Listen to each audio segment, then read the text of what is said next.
യുഡിഎഫിന്റെ ഭാഗമാകുമെന്ന പ്രതീക്ഷയിൽ തൃണമൂൽ കോൺഗ്രസ് അൻവർ കോൺഗ്രസ് തർക്കത്തിൽ തിരക്കിട്ട ചർച്ചകൾ തുടരുകയാണ്. ഒരു പകൽ കൂടി കാത്തിരിക്കാമെന്നാണ് പി.വി. അൻവറിന്റെ പ്രതികരണം.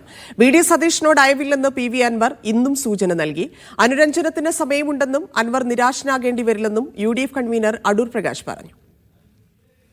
വളരെ ഉത്തരവാദിത്തപ്പെട്ട യു.ഡി.എഫിന്റെ നേതാക്കളും സമൂഹത്തിലെ പ്രധാനപ്പെട്ട ചില സാമുദായിക നേതാക്കളും ചില സാമൂഹിക നേതാക്കളും വിളിച്ചിട്ട് ഒരു പകലും കൂടി നിങ്ങൾ വെയിറ്റ് ചെയ്യണം എന്ന് ആവശ്യപ്പെട്ടിട്ടുണ്ട്.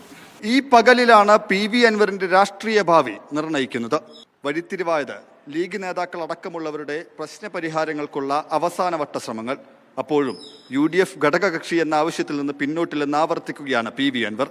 3 സമുദായ നേതാക്കളുടെയും പിന്തുണ തനിക്കുണ്ടെന്നും ഘടകകക്ഷി എന്ന ആവശ്യം ന്യായമെന്നും പി.വി. അൻവർ പറഞ്ഞു. ഈ നാടിനെ സ്നേഹിക്കുന്ന, ഈ നാട്ടിൻ്റെ മതേതരത്വം ഇഷ്ടപ്പെടുന്ന, ഈ സമൂഹത്തിൽ ശാന്തിയും സമാധാനം നിലനിൽക്കണമെന്ന് ആഗ്രഹിക്കുന്ന 3 സാമുദായിക ലീഡർഷിപ്പാണ് എന്നെയായിട്ട് ബന്ധപ്പെട്ടത്.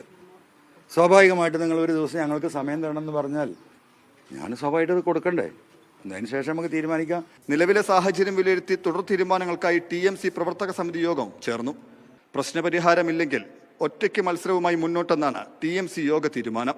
അതേസമയം സമവായത്തിന്റെ സൂചനകളാണ് യു.ഡി.എഫ് കൺവീനർ അടക്കമുള്ള കോൺഗ്രസ് നേതാക്കളുടെയും പ്രതികരണങ്ങൾ.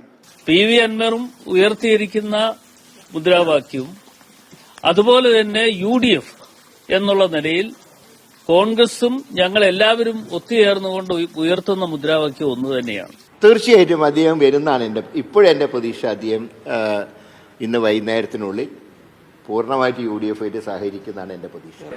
പി.വി. അൻവറിനെ പിണക്കി മുന്നോട്ട് പോയാൽ തിരിച്ചടിയാകുമെന്ന യു.ഡി.എഫ് നേതൃത്വത്തിന്റെ വിലയിരുത്തലാണ് പ്രശ്നപരിഹാര ചർച്ചകൾക്ക് തുടക്കമായത്. ഒറ്റയ്ക്ക് മത്സരിക്കുന്നതോടെ തന്റെ രാഷ്ട്രീയ ഭാവി അവതാളത്തിലാകുമെന്ന് പി.വി. അൻവറും കണക്കുകൂട്ടുന്നു. എന്തായാലും ഇന്നത്തെ പകൽ തീരുന്നതോടെ കോൺഗ്രസ് അൻവർ തർക്കം പരിഹരിക്കപ്പെടുമെന്നാണ് പ്രതീക്ഷ മാത്രം. നിലമ്പൂരിൽ നിന്ന് ഷബീർ ഒമർ, ടീം മീഡിയ 1.